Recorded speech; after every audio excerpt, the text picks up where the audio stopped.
facial cleanser na na-try nyo sa tanang buhay nyo na feeling nyo napaka-lux or napaka-unique ng formula? Kasi ako guys, ito, wait, clip ko muna itong mic ha.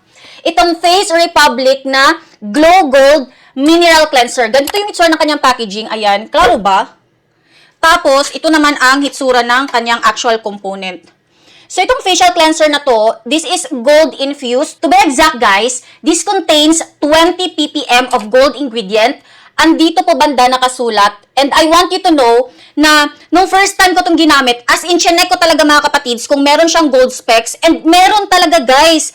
Pero, kung di mo siya parang i-inspect na ganito, ayun o, hindi mo makikita yung gold specks kasi very fine yung pagka-milled.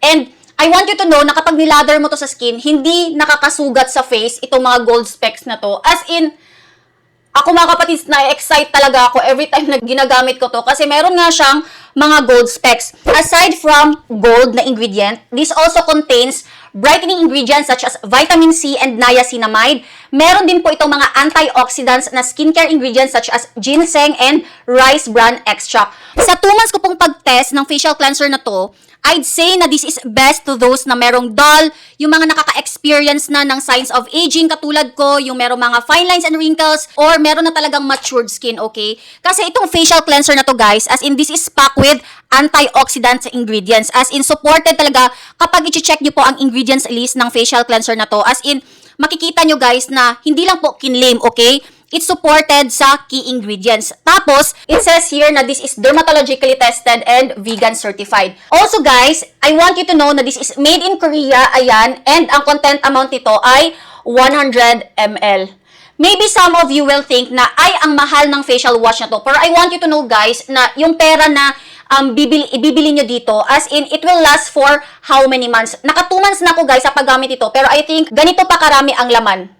Kasi, a little bit goes a long way, and kapag dinispense yung product, kahit pea-size, guys, makikita nyo naman sa video, as in, bumubula ng maayos, nagfo-foam ng maayos itong facial cleanser na to. So, for me, hindi siya mahal, guys, kasi hindi naman agad to nauubos. So, overall, guys, I highly recommend this facial cleanser kasi when it comes to quality and its performance, ang ganda nito mga kapatids. Personally, gusto ko talaga siya kasi ito yung kailangan ng skin ko. Meron kasi itong mga anti-aging properties mga kapatids. And I hope na itong product review natin about this Face Republic na Glow Gold Mineral Cleanser ay makatulong po in case gusto nyo itong bilhin or nakita nyo po ito sa sa mga physical store or dito sa TikTok. Para at least kung makita nyo to, alam nyo na, okay, kung ano yung performance ng product na to.